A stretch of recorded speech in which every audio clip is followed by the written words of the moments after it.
Bonjour, je m'appelle Pierre-Henri Juan, je suis le président de la Fédération SOS Médecins France.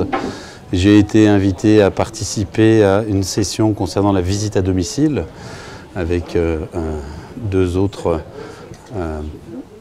intervenants.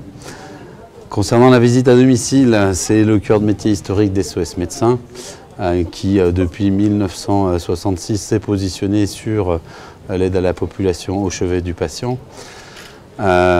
Toutes ces dernières années montrent la pertinence de la présence d'un médecin au chevet du patient. Nous réalisons 6 millions de prises d'appel, 4 millions de dossiers médicaux ouverts qui aboutissent à 2 500 000 visites, 800 000 consultations et 800 000 conseils téléphoniques. Cela montre bien que de 6 millions, on arrive à 2 500 000 visites, qu'il faut effectivement hiérarchiser et optimiser la prise en charge des patients au domicile et qu'il faut bien notifier les raisons qui font qu'une visite est nécessaire. La pertinence de la visite à domicile s'inscrit dans la complémentarité que les médecins des associations SOS Médecins apportent aux médecins traitants qui organisent la prise en charge de leurs malades mais qui ne peuvent pas tout faire et nous sommes là en complémentarité de leurs soins. La pertinence de la visite à domicile s'explique également et se montre tous les jours par le recours et le soin de patients en évitant un nombre considérable d'hospitalisations. J'ai montré dans l'exposé que plus de 20 000 coliques néphrétiques étaient prises en charge à domicile et que seulement 2 300 étaient adressées à l'hôpital. Cela montre qu'en voyant des patients à leur domicile, on peut optimiser aussi les coûts de santé. Par ailleurs, les questions étaient pourquoi et pour qui la visite à domicile.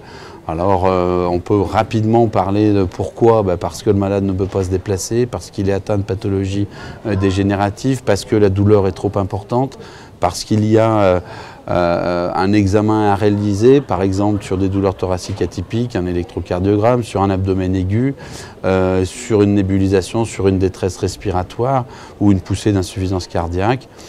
Et puis parce qu'il nécessite une sédation, parce qu'il nécessite une injection de glucose étrante, d'antihistaminique.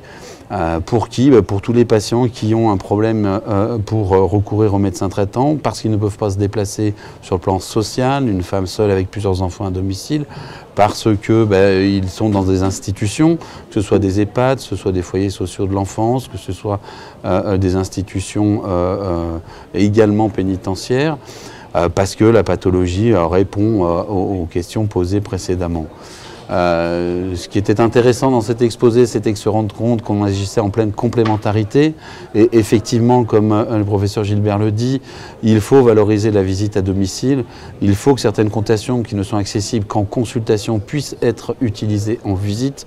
Il faut évidemment aussi que certaines cotations qui ne sont accessibles qu'aux médecins traitants soient accessibles à tous les spécialistes de médecine générale qui prêtent assistance aux patients à domicile dans la complémentarité du parcours de soins et en collaboration avec les médecins traitants de cabinet.